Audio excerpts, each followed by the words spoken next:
What's going on, child? This is your most favorite diabetic YouTuber in the whole entire world. Back another video, another day reaction for y'all. But of course, this one's a little bit different. Now, this one's a little bit different because this apparently just went down. But a father allegedly took his own son's life after his son's girlfriend basically called him and asked the father to, help out with the argument. Now, I'm going to be honest with y'all. This sounds wild and crazy as hell because, A, if you got called from your son's girlfriend in general to come break an argument up, which, yeah, maybe if it was physical, I could kind of understand, but still, at the same time, I don't know if I'm going to take my damn son out, like, unless he's severely beating somebody, but at the same time, I necessarily don't know what is actually all going on here, but it sounds wild as hell, so I am very curious. But before we get any further, I have to say RIP, of course, and the love and condolences.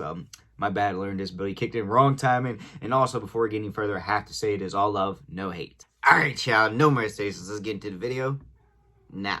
Shot and killed by his father, is struggling to understand how a family dispute turned deadly. Today we got the mugshot of the man accused of killing his own son.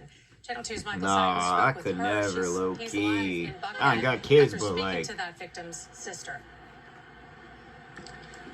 And Dee Clyburn told me that she agreed to speak with me because she doesn't want this tragedy to define her brother's life. Again, she is so shaken by what happened. We also want to tell you we've learned exclusively tonight that the victim's girlfriend, a Fulton County marshal, has actually been placed on paid administrative leave. Oh, she's a marshal too. APD investigation. I would never imagine. Not in 100 years would I have thought that this was the phone call I was getting. Dee Clyburn says she still can't process what she's been told. That her older brother, 32-year-old Durante Schofield, was shot and killed by their own father.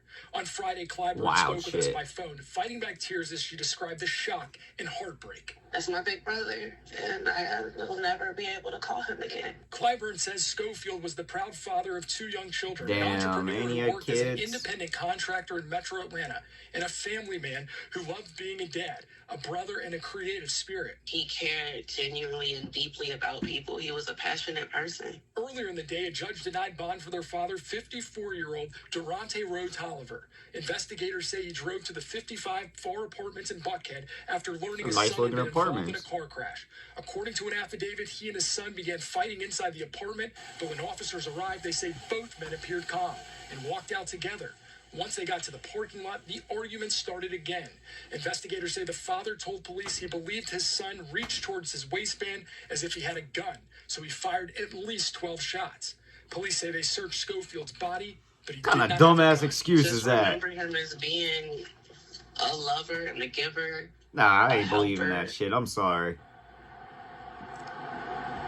And Dee told me that although her brother was a convicted felon, he had really gotten his life together. He was making positive changes and really having a positive influence on his friends and family. So he can't even own a gun legally, so like, your theory's out there, buddy. They've launched a I GoFundMe page. We've got all the details posted on our webpage right now, WSBTV.com. For now, we're live in Buckhead. Michael Seiden, channel.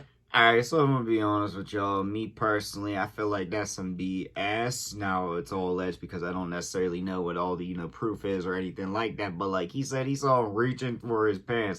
First of all, if the cops were already there and, intermediated and all that, and then imagine they might have still been outside when they all walked outside, like, yeah, you dumb as hell. I mean, why would anybody be that dumb to pull out something when they legally can't in front of cops and et cetera, and over a petty argument, which I'm not certain what it was, but it seems like it was around a car crash, the girl, et cetera, and yeah, it sounded a little bit weirder in the beginning once you heard the context of the car crash and shit like that, but in general, yeah, this sounds wild in my opinion. Like, no way that I would take my son's life, especially if I thought he was gonna take mine. I ain't gonna lie, like, first of all, it ain't never that damn deep.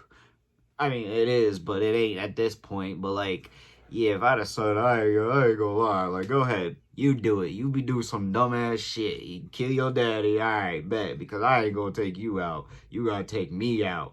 Or low-key, I don't know. Because, my mom used to hit me with, I brought you into this world. I can take your ass out. So, maybe low-key that means something to these parents. I don't know, I ain't got no kids, but a very interesting thing that went down. Now, of course, RIP and loving condolences to the family, the ones that weren't wilding out here. But yeah, really, that's all I gotta say. But doing that, y'all thinking what you want to see your boy make in the comment section down below. But like I said, that's all I got for y'all. Peace.